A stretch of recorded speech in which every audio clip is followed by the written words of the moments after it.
guys! What's up? It's me, EJAM. Welcome back for another video.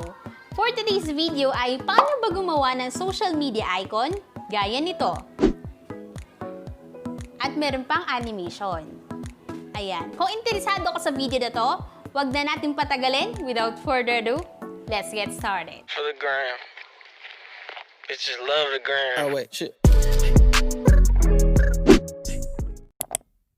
So, nandito lang ako sa aking mobile phone.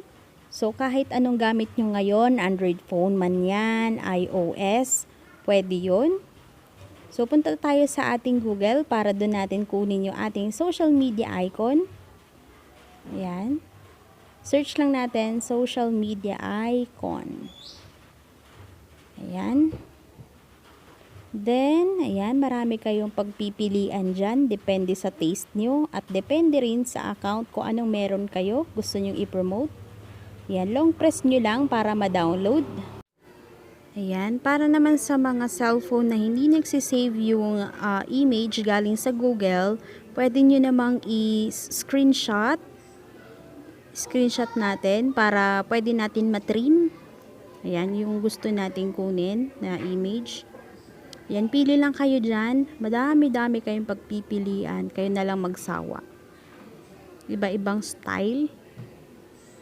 Yan, pinakita ko lang sa inyo kung saan kayo pwedeng kumuha ng mga social media icon. Then, pwede rin kayong kumuha sa PixArt. So, punta tayo sa ating PixArt. Ay, itrim muna natin yung nakuha natin. Ayan. Punta muna tayo sa old photo. I-trim muna natin yung nakuha nating screenshot kanina, image. I-trim lang natin. Yan. Twitter. Example Twitter. Yung kukunin natin. Yan. I-trim nyo lang ng ganyan. Click ay icon. Para makita kung talagang nakuha mo na yung image na gusto mo. So, example lang to. Save nyo lang. Let's. Yan. Proceed tayo dun sa pagkuha ng animation din sa PixArt. So, ayan. Click nyo lang yung walang background. Social media icon. Search nyo sa taas. So, ayan na. Bubungad na sa inyo. Kayo na lang din ulit mamimili. So, ayan. Kumuha lang ako ng mga social media. For example, ito. Si Instagram. Then, si Facebook. And then, si YouTube. Ayan, ginanyan ko na siya para lalagyan mo na lang siya ng pangalan. Then, save. Then, after nyan, punta tayo sa ating YouTube application. Search lang natin sa taas, social media, animation with green screen. Ayan. Pag maiksi lang, walang copyright.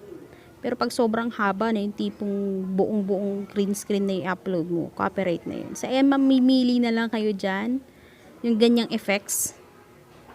May pa-swipe na biglang labas. Kayo na lang bahala kung anong gusto nyo. So, ayan. For example, itong klaseng to. Marami kayong pagpipilian dyan. So, click natin yung arrow sa taas. Then, copyright link para makuha natin yung video.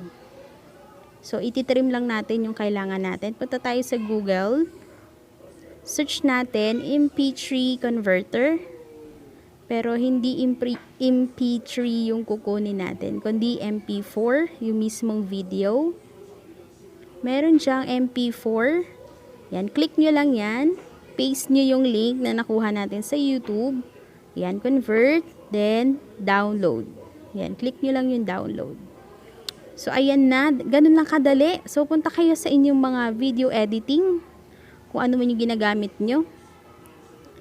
Ayan. So, input natin dito. Lagay muna tayo ng background. So, green screen ang kailangan. Then, for example, ayan, follow me. Ayan. Kasi tayo mag-endorse ng ating social media para tayo i-follow. Or i-add. So, ayan, depende sa inyo kung gaano kahaba kayo na mag-adjust. So, ganito lang yung example. Pinapakita ko lang. So, kunin natin yung na-trim natin, yung nakat natin kanina sa PixArt. Yan. IG, yung inyong Instagram, for example. Then, Facebook. So, ginawa ko na siyang green screen kasi isi-save na natin na may pangalan, no? Para pag may video na tayo, input na lang natin tong green screen na to dun sa ating video para hindi na tayo panay gawa every time na may video tayo. Insert na lang natin. So, ayan, for me, ito lang yung meron ako. Instagram, Facebook, then TikTok. Yan lang yung meron ako. So, depende sa inyo kung may Twitter kayo, pwede nyo ilagay. Kung meron kayong iba pa, 'di ba? So, depende sa inyo kung ano yung merong account meron kayo gusto nyo i-promote. Ayan. So, inaayos ko lang. So, lagyan natin ng pangalan. Kung ano yung username na ginagamit natin sa kada account. Ayan. Uniform ko lang yung font para maganda naman tingnan. Ayan. Kung ano yung naka-indicate dun sa na username sa inyong mga account, yun din yung ilalagay nyo para mabilis kayong mahanap pag sinesearch kayo. Ayan. Pinapantay ko lang. Ayan. Okay na.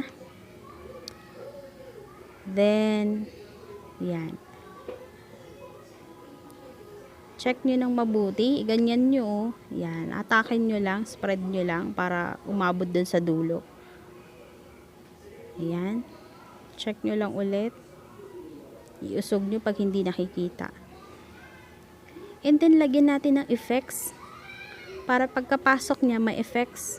Ang ilalagay ko na effects, sound effects, is yung whoosh. Ayan. Para pag nag-slide, whoosh. Ganon. Sana na-gets nyo, no? Pero alam nyo yon kung ano yung ibig kong sabihin. Ayan. So, naka-mute siya kasi hindi pwede kasi nagsasalita ako. And then, pag okay na sa inyo, click nyo na yung save. Share. Share pala. Yan. Yung arrow dyan sa taas, yung dalawang yan. Yan. Export. Yan. So, exporting na tayo para import na lang natin pag may mga video tayo, no? At least ready na. So, example, ito na yung paglagay. So, punta na tayo dun sa video na ini-edit natin. Then, import na natin tong nagawa nating green screen. Ayan. So, ready na yung nagawa natin. Punta tayo sa export. Ayan. So, naka-green screen siya. Resize na lang natin para paliitan. Ayan. Pero, yung nakikita pa rin. Ayan. So, enable nyo lang chroma key. Ganun lang kadali, guys. Kung hindi niya naintindihan. So, ayan. Slide right para sa in animation. So, ayan.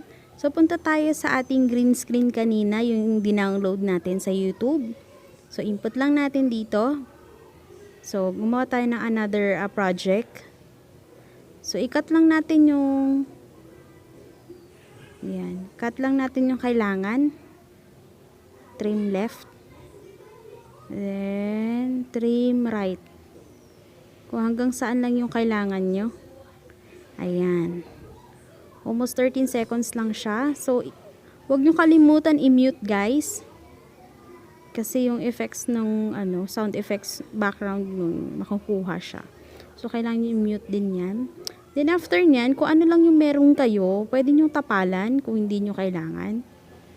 Example ako, wala naman akong Twitter, pero meron akong TikTok. So, itatapal ko lang dyan. Ayan. Yan. So, isasabay nyo lang siya sa Oops. Lagay nyo yung username nyo.